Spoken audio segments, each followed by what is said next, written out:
2024 के लोकसभा चुनाव में बीजेपी को हराने के लिए कांग्रेस के नेतृत्व वाला भारतीय गठबंधन बनाया गया है और इस गठबंधन में 26 विपक्षी दल एक ही मंच पर आ गए हैं। अब इस गठबंधन का असर गुजरात में भी देखने को मिल रहा है। गुजरात में आम आदमी पार्टी के नेता ईशुदान गढ़वी ने गुजरात में कांग्रेस के साथ 2024 का लोकसभा चुनाव लड़ने की घोषणा की है। इस ऐलान से गुजरात की राजनीति में बड़ा उलटफेर होने का अनुमान लगाया जा रहा है। आम आदमी पार्टी के प्रदेश अध्यक्ष ईशुदान गढ़वी ने कहा कि आम आदमी पार्टी और कांग्रेस मिलकर आगामी लोकसभा चुनाव लड़ेंगी और सीटों के बंटवारे पर आने वाले दिनों में बातचीत होगी।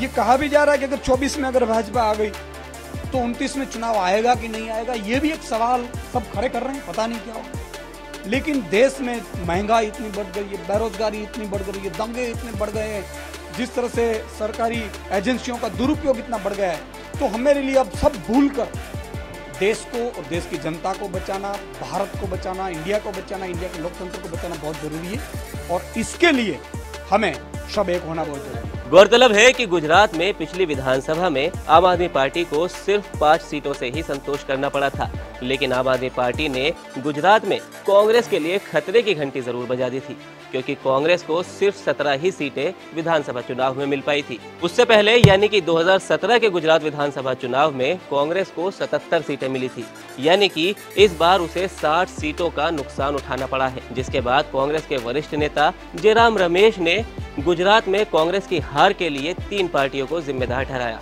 पहली तो बीजेपी, दूसरी आम आदमी पार्टी और तीसरी AIMIM। जयराम रमेश ने कहा कि गुजरात के नतीजे बेहद निराशाजनक है और कांग्रेस के ये खिलाफ है। अब अगर जयराम रमेश के बयान को सही से देखा जाए तो इसका मतलब ये हुआ कि अगर आप कांग्रेस के खिलाफ न होती तो कांग्रेस को इतनी बुरी हार का सामना न करना पड़ता।